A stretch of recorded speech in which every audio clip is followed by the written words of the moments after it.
அனைவருக்கும் வணக்கம். Senthur Vasumathi kitchen YouTube சேனலுக்கு உங்களை வரவேற்கிறேன்.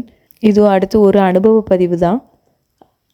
என்னோடது இல்லை, அண்ணனுக்கு உள்ள ஒரு அனுபவத்தை 2 அனுபவங்கள் பற்றி என்கிட்ட ஷேர் பண்ணிக்கிட்டதை நான் ஷேர் பண்ணிக்கிறேன். சென்னையில் அண்ணன் ஒர்க் பண்ணிகிட்ருக்கிறப்போ கந்தன்சாவடியில் ஏறி திருப்பூரூர் அந்த பஸ்ஸில் போயிட்டு இடையில அவங்க இறங்கிப்பாங்க. அப்படி போகும்போது ஒரு இன்சிடெண்ட் நடந்திருக்கு. என்னென்னா, பஸ்ஸை விட்டு உட்காந்துருந்தப்போ 2 லேடிஸ் பேசிகிட்டு இருந்திருக்காங்க. கொஞ்சம் ஏஜ், ஒரு மிடில் ஏஜ் லேடி 2 பேர் பேசிகிட்டு இருந்திருக்காங்க.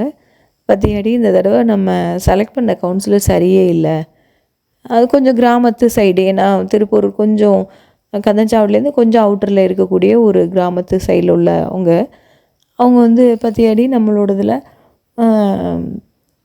கவுன்சிலர் சரியே இல்லை, நம்ம ஊர் திருவிழாக்கு பண்டிகைக்கு ஒரே ஒரு பேனரோடு நிப்பாட்டிட்டார். ஆமாம், ஒரே ஒரு பேனர் தான் வச்சுருந்தாங்க. போன தடவை இந்த கவுன்சிலர் பார்த்திங்களா, ஊர் ஃபுல்லாக பேனர் அடித்து போஸ்ட் ஒட்டி அங்கங்கே லைட்டெல்லாம் போட்டு இதெல்லாம் பண்ணி பெருசாக நம்ம ஊர் பண்டிகை திருவிழாவை கொண்டாடிட்டாங்க. இந்த தடவை உள்ளவர் ஒன்றுமே செய்யலை, இதுக்கு தான் அவரை செலக்ட் பண்ணியிருக்கணும் நம்ம அப்படின்னு அவங்க சொல்லவும், ஆமாம் கரெக்ட், அந்த கவுன்சிலருங்கிறவங்க எதுக்காக உள்ளவங்க, இந்த மாதிரி பேனர் அடிக்கிறதுக்கா இல்லை மாதிரி ஊர் பண்டிகை செய்கிறதுக்கு உள்ளவங்களா, அந்த இதே இல்லை. ரொம்ப ஒரு விழிப்புணர்வே இல்லாமல் அவங்க 2 பேரும் பேசினதான் எனக்கும் தோணுச்சு. அண்ணனும் அதே சொன்னாங்க.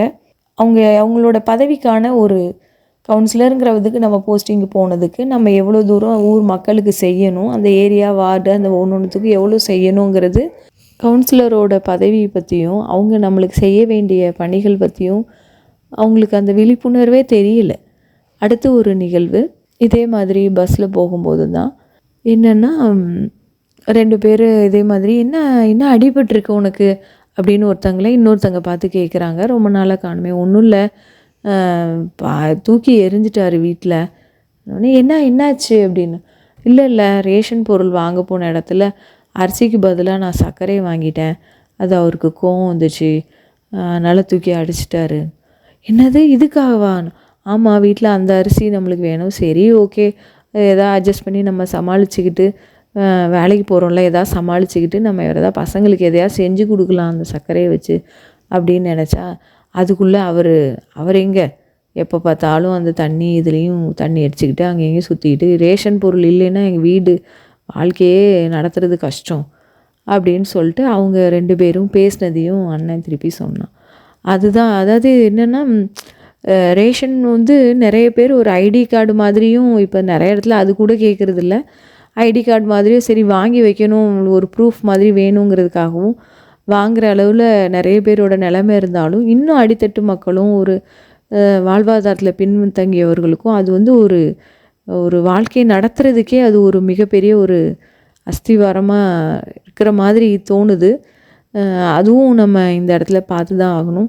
இந்த 2 இன்சிடெண்ட்டுமே உங்களுக்கு ஒரு மக்களுடைய நிலைமையை வெளிப்படுத்துகிற மாதிரி தோணியிருக்கலாம்.